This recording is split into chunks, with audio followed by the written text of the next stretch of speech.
शलोम शलोम शलोम। प्रभु यीशु मसीह नासरी के नाम में। परमेश्वर से कौन झूठ बोलता है? और परमेश्वर से झूठ बोलना मनुष्य से तो चलता है, पर परमेश्वर से झूठ बोलना कब शुरू होता है, कौन करवाता है, कितना खतरनाक है। और यहीं से हम सत्य को जानना शुरू करते हैं। जैसे बाइबल कहती है, सत्य को जानोगे और सत्य तुम्हें स्वतंत्र करेगा। तो झूठ को भी तो पहचान लें, जो मनुष्य को विवश कर देता है कि वो फिर जाता है उन रास्तों से, उन बातों से जो अंधेरे के द्वारा आती हैं या शैतान के द्वारा लाई जाती हैं मनुष्य के जीवन में परिस्थितियां। तो ये इसका मतलब कि परमेश्वर से झूठ बोल देंगे, जिसका जो पवित्र है उससे झूठ बोलना, तो साथ साथ ये झूठ और सच को जानना। तो सच में परमेश्वर का सम्मान करना, निश्चित विश्वास के द्वारा किया गया वो कार्य परमेश्वर को सम्मानित करता है। और समय के साथ हर चीज बदलती है, ये सांसारिक नियम। पर आत्मिक नियम भी है कि यीशु के आने के बाद बदला, याजक पद बदला। बाइबल में बहुत स्पष्ट है कि जब याजक पद बदला जाता है तो व्यवस्था भी बदलती है। ये एक सच है। और प्रभु ने उस चीज को, प्रभु यीशु ने और उच्चतम स्तर पर पहुंचाया। जहां भी प्रभु यीशु ने कुछ जोड़ा, उसको और भी गौरवान्वित किया, ऊंचा उठाया, बड़ा किया कि इससे भी ज्यादा। क्योंकि पहला हिस्सा जो था वो शरीर के अनुसार था, और ये दूसरा हिस्सा आत्मा के अनुसार है, उद्धार के लिए। इब्रानी 7:12 देख लीजिए कि जब भी याजक बदला, तो जब भी से मतलब हम यहां पर शरीर और आत्मा की वो सच्चाई को जाने, क्योंकि उसका एक हिस्सा जानते हैं। चलिए, और जो सबसे मुख्य है देना, प्रभु यीशु ने देने के स्तर को ऊंचा उठा दिया। आपको याद आ रहा होगा वो स्त्री, विधवा स्त्री, जिसने अपनी कमी में से दे दिया था सब कुछ। क्या था? विश्वास का कौन सा स्तर था? प्रेम का कौन सा स्तर था? वो सर्वोच्च स्तर। आज जब मनुष्य दशमांश को धार्मिक कर समझ लिया है कि वो एक धार्मिक मनुष्य का बनाया हुआ, ये ट्रेडिशनल जो मैन मेड ट्रेडिशनल है, वो चला आ रहा है धार्मिक कर्म कर के नाम से। क्या दशमांश धार्मिक कर है, या परमेश्वर को अपना विश्वास दिखाने की एक क्रिया? इस बात को अच्छे से जानिए। तो तमाम उन बातों से जो मनुष्य ने कानून बनाया, रीति रिवाज बनाया, उससे पीछा छूट जाएगा। और देने का वास्तविक अर्थ, ये मैं विश्वास का एक संकेत दे रहा हूं। मैं विश्वास का प्रदर्शन कैसा होता है, ये देने पर निश्चित है कि कैसे दिया जा रहा है। धार्मिक कर के नाम से दिया जा रहा है। कर के बारे में बहुत अच्छा बताए थे। जा, पतरस को बोले थे वहां से मछली है और कर दे देना। तो कर दे रहे हैं क्या? दशमांश के नाम से। अब्राहम को दशमांश कर का ज्ञान था क्या? उसको आज्ञा मिली थी क्या? पर स्वयं होकर मिल्कीसिदक को अपनी सब वस्तुओं का दशमांश दिया था। उत्पत्ति 14 में बहुत स्पष्ट है ना, 18 से 20 के आसपास देखेंगे तो ये बातें मिलती हैं। अपना विश्वास देना, ये आत्मिक भेंट है। ये जो वित्तीय प्रणाली है, धार्मिक कर, ये वो नहीं है। परमेश्वर किसी से कर नहीं लेता। और जब हम साफ बोलते हैं कि हमने कोई मूल्य नहीं चुकाया, तो इन पदों को पहचाने न जाने। लूका 21:3-4, विश्वास का शानदार बलिदान, अपना सब कुछ दे दिया। अपनी कमी में से उस विधवा ने दे दी। और ऐसे चेले भी कर रहे थे प्रेरितों के काम में। प्रेरितों के काम 2:40-45 देखें, 40 से, तो वहां जो कार्य हो रहा था वो कर देने का हो रहा था। क्या कि अपना सब कुछ बांट दे रहे थे। जिनको कमी है। ये है परमेश्वर के प्रति विश्वास दिखाना, विश्वास का बलिदान। किसी मनुष्य के द्वारा वित्तीय नियंत्रण, धार्मिक कर व्यवस्था नहीं है, ये स्वेच्छा से। और जहां पर ऐसी कर व्यवस्था होती है धार्मिक, तो आपने देखा था हनन्याह और सफीरा का परिणाम, जो प्रेरितों के काम 5 में बहुत स्पष्ट है। परमेश्वर से झूठ बोले थे और दोनों मर गए थे। वहां बहुत साफ है। मैं उन पदों को पूरी तरह से आपके सामने आज वो स्वतंत्र होने के लिए कि देने का अर्थ समझ जाएं और परमेश्वर से झूठ बोलने का भी अर्थ समझ जाए, कि हम अपनी प्रार्थनाओं में और कहां कहां किस तरह का अगर ऐसा कर रहे हैं तो उसकी पवित्रता को, उसके सम्मान को कैसा ठेस पहुंचा रहे हैं, ये जानते हुए भी कि वो सब कुछ जानता है हमारा। देने के लिए जब कहा गया था मलाकी 3:10 में कि अपना सब ले आओ परमेश्वर के भंडार में, दशमांश का आज बहुत अच्छा समझिए। याकूब ने बोला कि जो कुछ तू मुझे देगा मैं उसका दशमांश दूंगा। जब मूसा के द्वारा परमेश्वर ने व्यवस्था दी तो उसमें देना सिखाया गया कि किस तरह से परमेश्वर के भवन में लाना है, ईमानदारी से लाना है। उसका उच्चतम स्तर है कि परमेश्वर के अनुग्रह के सिंहासन के सामने लाना है। ये वो छाया में लाते थे जो तंबू बना गया था परमेश्वर के मंदिर में। हम जो परमेश्वर के मंदिर में हैं, हम मंदिर हैं, हम क्या ले जाते हैं अपने ही जीवन में जो उसने हमको दिया है, हम क्या देंगे?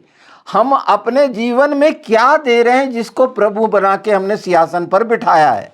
और जब हमारे मन, हृदय, बुद्धि में ये सच्चाई रहेगी, इस बात की सच्चाई कि मैं कोई कर नहीं चुका रहा हूं, मैं मूल्य चुका ही नहीं सकता, ना मेरे पास आधा सेकेल भी नहीं है कि मैं चुका सकूं जो खोपड़ी का मूल्य है। आधा सेकेल, ये जब एक मनुष्य आधा सेकेल चुकाने की हैसियत नहीं रखता तो वो कर चुकाएगा। पर लोगों ने, जितने चर्चेस हैं, ज्यादातर मिनिस्ट्री में दशमांश का एक कानून बना हुआ है कि तुम्हें देना है, डराया गया है। तो वहां सम्मान है परमेश्वर का, वहां पवित्रता है यीशु की, पिता पुत्र पवित्र आत्मा की, ब्रह्म है, इसीलिए तो झूठ का राज्य है। झूठ बोलने में संकोच नहीं होता और परमेश्वर से झूठ बोलने में संकोच नहीं होता। मनुष्य से तो झूठ धारा प्रवाह बोला जाता है सुबह से शाम तक, पता नहीं 50 बेखौफ, क्योंकि सम्मान नहीं है परमेश्वर का, उसकी पवित्रता का एहसास नहीं है। वो क्या है, यह सच्चाई स्वतंत्र होने के बाद समझ में आएगी कि हम क्या कर रहे हैं और हनन्याह और सफीरा का क्या हाल होगा। मनुष्य मर जाता है और मरे हुए मनुष्य कोई कार्य नहीं करते, उनका कुछ लेखे में नहीं है। मुर्दों का है धन्यवाद नहीं सुने जाते। मुर्दा क्या धन्यवाद देगा? जिसे देना ही नहीं आया, जिसने विश्वास का संकेत तक नहीं दिया, विश्वास का प्रदर्शन नहीं किया देने के नाम से, वो विश्वास का बलिदान क्या देगा? परमेश्वर यही चाहता है ना, विश्वास का बलिदान चाहता है। और क्या चाहता है हमसे? उसके कोई कमी है क्या? तो आप कैसा प्रदर्शन कर रहे हैं सत्य का, ये जानिए और झूठ को पहचान लीजिए कि अगर झूठ है तो वो इंसान पश्चाताप कर सकता है कि परमेश्वर के सामने कितना अनहोना हो जाएगा, कितना भयानक है। एक पाखंड करेगा, आंसू बहाएगा, झूठ बोलेगा, पाप पे पाप करता चला जाएगा और लापरवाह रहेगा और झूठ बोलता चला जाएगा लोगों के सामने जहां गवाही देनी है। असली सच्चाई तो लोगों के सामने तुम क्या बोल रहे हो, ये परमेश्वर देखता है कि तुम कर रहे क्या हो। झूठ की पहचान कि परमेश्वर से कैसा झूठ बोल रहे हो, प्रार्थना में कैसा झूठ बोल रहे हो, ये पहचान होती है। सामने वाले व्यक्ति से जो व्यवहार होता है उससे निश्चित, जिनके अगवे सच्चाई से हैं, परमेश्वर के प्रकाश में पवित्र आत्मा पाए हुए हैं, निश्चित वो उनकी भेड़ें उनको अपना सर्वश्रेष्ठ देती होगी, इस नियम को मानने के ऊपर देती होंगी और अपने अगुवे को और ऊपर उठाती होंगी, क्योंकि परमेश्वर सच्चाई को ऊपर उठाता है। यीशु सच्चाई को ऊपर उठाते हैं, उस अगुवे को मांगना नहीं पड़ता होगा। भेड़ें अपना सर्वोत्तम देती होंगी, क्योंकि शिक्षा जो आज आपको मिल रही है ये इसका प्रदर्शन, जैसे मिल्किसिदक के सामने अब्राहम ने प्रदर्शन किया था। हर देने वाला प्रदर्शन कर रहा होता है और जिसको दिया जा रहा है ये, और जो जिसके हाथ बढ़े हुए हैं लेने के लिए, वो क्या है? तो देने वाला उसी तरीके से देगा। जब एक अगुवा उसके पीछे नाना प्रकार के कर लगा देगा तो देने वाला भी पता चला कि एक समय उधार लेके दे रहा है, कैसे करके दे रहा है। अब मेरे को चर्च में जाना है और मेरे को देना है, मैं अगर नहीं दूंगा तो अगुवा तिरछी निगाह कर लेगा। स्वेच्छा से दें तो वो भेड़ें भी संपन्न होंगी, क्योंकि यही बोला गया है पवित्र शास्त्र में। मलाकी का जो मैंने बताया कि तुम मेरे को देखो और देखो मैं कैसी आशीषों की वर्षा करता हूं, इसमें परखो, ऐसा बोला गया है साफ साफ। तो बच जाएं ऐसे तत्व ज्ञानियों से, झूठ बोलने वालों से। कुलूसियों 2:8 बिल्कुल पढ़ लें, क्योंकि ये बहकाने भरमाने वाले चोर की तरह जो घुसे हुए हैं और धार्मिक नियमों का, कर का अपने लाभ के लिए शोषण करते हैं। तो इस सच्चाई को जाने और देने की अहमियत परमेश्वर के, हम जो कुछ भी करते हैं प्रभु के लिए करें, ये कहा गया है। ये यीशु कह रहा है, वचन कह रहा है। अगर सम्मान करते हैं, आदर करते हैं, प्रेम रखते हैं, उसकी पवित्रता को मानते हैं कि वो सर्वशक्तिमान है, उद्धारकर्ता मानते हैं, उसके लहू को अहमियत देते हैं, उसकी बहुमूल्यता को जानते हैं कि निश्चित मेरे जी में जी लाने वाला, मुझे आगे बढ़ाने वाला मेरा प्रभु है, यीशु है, मेरा उद्धार करता है, तो निश्चित सम्मान करेंगे उस परमेश्वर का जिसने हमारे लिए सब कुछ कर दिया। इसीलिए तो परमेश्वर का प्रिय पुत्र बन गया। प्रिय पुत्र बनाने का कार्य कैसा होता है? यीशु ने इस पृथ्वी पर आकर हम पर प्रकट किया कि हम भी प्रिय पुत्र बन सकते हैं। इस तरह के कार्य करके, सच्चाई से, लोगों के सामने मान लेने से। परमेश्वर के सामने कितना झूठ बोले, क्या स्थिति है, क्यों है नाना प्रकार की परेशानियां और नाना प्रकार के कर्ज और नाना प्रकार की दिक्कतें यीशु को मानने के बाद भी? क्योंकि परमेश्वर से झूठ बोलते रहे, सच को नहीं जाने, लेने वाले बन गए नाना प्रकार के कर की आशीष पाओगे। देना आया नहीं कि सम्मान का देना, विश्वास का देना, विश्वास का प्रदर्शन, विश्वास का संकेत कैसा करते हैं आप? आपके चाल चलन और व्यवहार और स्वभाव से विश्वास का कैसा प्रदर्शन हो रहा है? तो ये मनुष्य निर्मित प्रणालियां हैं। मनुष्य ने निर्माण किया है ये प्रणालियां, एक से एक प्रणालियां हैं। और बहुत सी हैं कि नहीं, वो जो प्रेयर रिक्वेस्ट पे आएगी, आपका जो आएगा उस पे हम हाथ रखकर प्रार्थना करेंगे। नहीं, आपने कैसा दिया, अपनी स्वेच्छा से वो कौन सी भेंट है, वो आत्मिक भेंट है जो चढ़ाई आपने स्वेच्छा से। जो हम देख रहे थे प्रेरितों के काम 2 में देखे थे कि वो ला लेते थे, सब ला के देते थे और रोटी तोड़ते थे सब बैठ के, और कोई कमी नहीं होती थी। अगर ऐसी कलीसिया है तो निश्चित वो स्वर्गीय कलीसिया है, और ऐसी कलीसिया होनी चाहिए। परमेश्वर ऐसी कलीसिया को देखता है, ऐसे बनाए हुए झुंडों को नहीं देखता जहाँ पर भेड़ बकरियाँ अपने अपने स्वाद के लिए मनुष्य की बनाई हुई प्रणालियों को जो उनने रखी हैं, रीति रिवाजों को मानने वाले बने हैं। तो फिर वो तो सदुकी हो गए, बड़े धार्मिक। हाँ, वो परमेश्वर के सामने झूठ बोलने से भी नहीं कतराएंगे। तो आज सच का भेद भी ये जान लीजिए और झूठ की पहचान कर लीजिए कि मनुष्य के साथ झूठ बोलना और परमेश्वर के साथ झूठ बोलने के परिणाम बाइबल में अगर मैं बताऊंगा तो, हाँ निश्चित मैं बताऊंगा इसके दूसरे भाग में कि झूठ बोलने के क्या क्या परिणाम है परमेश्वर के, कौन कौन ने कैसा कैसा भोगा। यीशु को देने की पहचान हुई मिल्किसिदक जो 7। मिल्किसिदक यीशु का एक छाया है ना। कोई वो एक ऐसा याजक है जो लेवी के खानदान से नहीं है, यहूदा का है और महायाजक है। और वहां पर 7:14 में बहुत स्पष्ट है। अगर नियम कानून की बात करते हैं जो ठहराए गए थे, उनके अर्थ क्या हैं, आज ये सत्य जानने के बाद उसकी सार्थकता को समझेंगे, जो लय व्यवस्था 27, 30 से 32 में पाई जाती है। अगर देने की बात करते हैं ये सारी चीज दशमांश की, तो गिनती 18, 21 से 24 में देख लीजिए। व्यवस्था विवरण 14, 28, 29 देखिए। ये देने के दशमांश के हैं, ये कि क्या क्या करना है। पर उसमें करना क्या है ये खुला है यीशु में, हमारे उद्धारकर्ता में, कि देना वाकई में दशमांश का अर्थ क्या है, किस बात को मानते हैं। और सबसे बड़ी बात, आज आपने ये जान लिया कि ये पहचान कराता है हमारे विश्वास की कि हमारी आत्मिक भेंटें कैसी हैं, हम उसके सामने क्या भेंटें लेके जाते हैं। कि छूछे हाथ, वो छूछे हाथ जाना बोलते हैं उसको, खाली हाथ, क्योंकि वो जबरदस्ती का मनुष्य पर लादा गया कर है, तरीका देने का उससे भी उच्चतम है। वो तो कम से कम है दशमांश। हमारे जीवन में जो सारा कुछ परमेश्वर ने अपने बेटे के द्वारा अपना प्रेम जाहिर करके दे दिया, उसका उसको क्या वापस करोगे? दशमांश तो उसका सबसे कम है, वो भी नहीं चुका सकते, क्योंकि उसमें से भी बचाना चाहते हैं।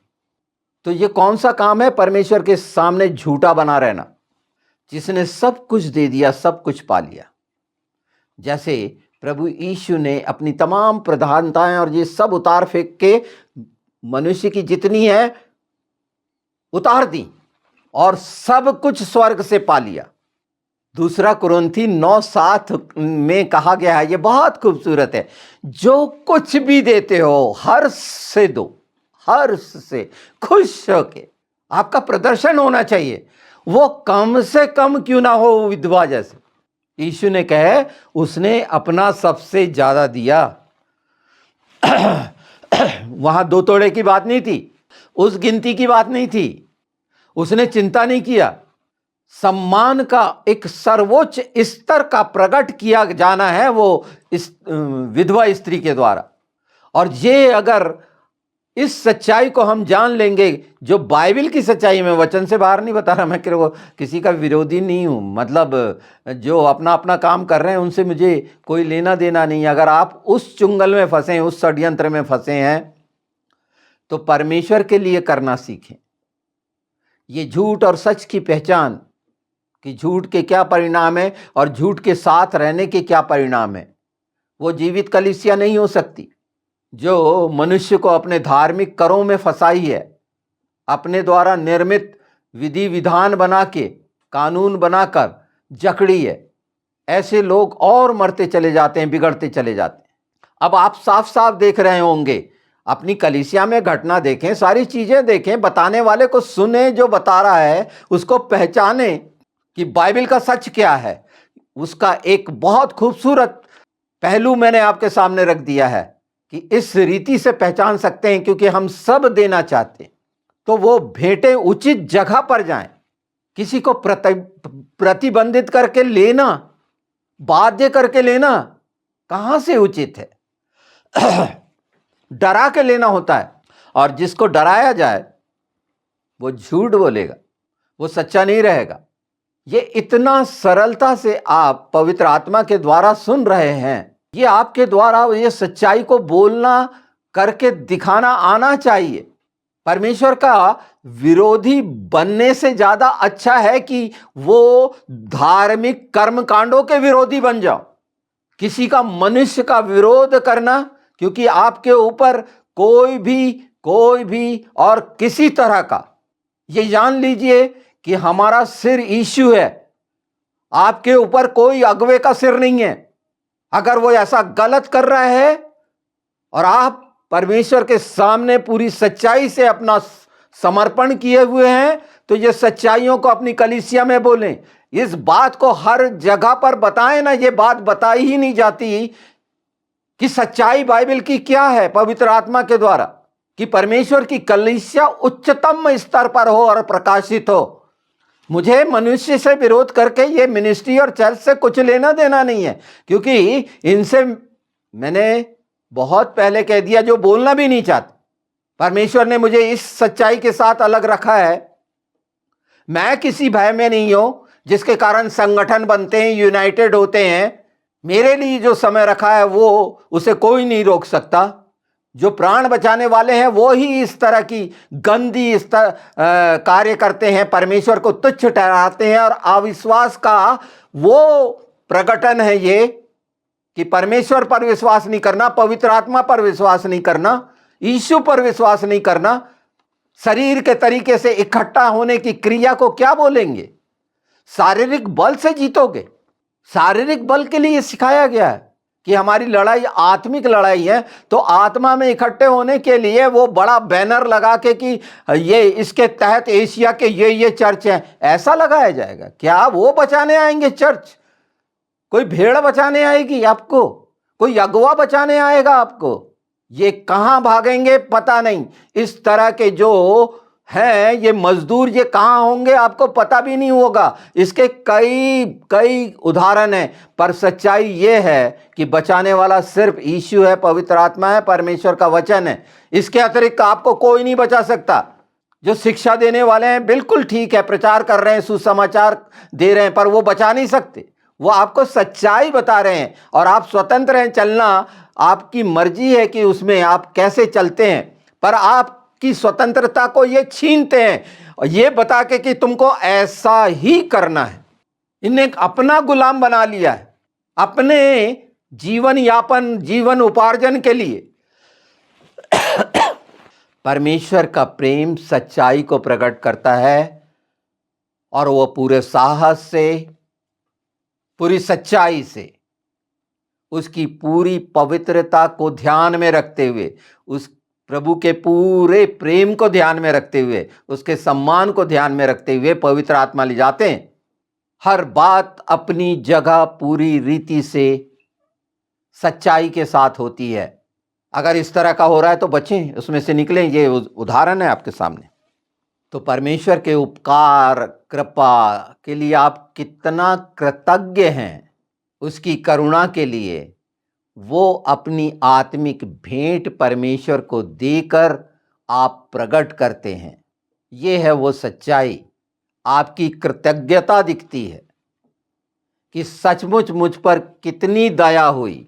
उस महान प्रेम का एहसास होता है कि हर समय जो बचे हैं, जिनके जीवन में आनंद और शांति आ गई है, जो प्रभु के वचनों में अपनी आत्मा को रखते हैं, उनकी बात कर रहा हूँ मैं। उन भेड़ बकरियों की बात नहीं कर रहा जो इस तरह की जंजीरों में संस्थानों ने फंसा के रखा है।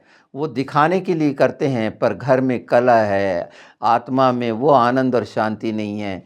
उसका पूरा पूरा आज आप भेद और रहस्य जो वो लोग जान रहे हैं पवित्र आत्मा के द्वारा, और इससे छुटकारा पाया जा सकता है यीशु के नाम में। कि आप जो भी करते हैं, अगर ऐसी कलीसिया में भी फंसे हुए हैं जहां लूट मारी चल रही है, तो भी अपना सर्वोत्तम दें। यीशु को दे रहे हैं आप, वो हाथ कोई भी हो सकता है। और ज़रूरी है, यीशु के नाम में मांगता हूं कि ये सारी चीज़ें, इनके तमाम बाइबल के अनुसार कि जो अंधेरे में की गई ये तमाम घिनौनी हरकतें प्रकाश में आनी हैं। तो इसका मतलब ये है कि अंतिम समय के लिए सब बच जाएं यीशु के नाम में। यही इच्छा है। तो सच्चाई अपने ओंठों से बताना। कौन इंसान झूठ बोल के अपने ओंठों को गंदा करना चाहता है? इतने खूबसूरत ओंठ स्त्रियां कैसे सजा के रखती हैं।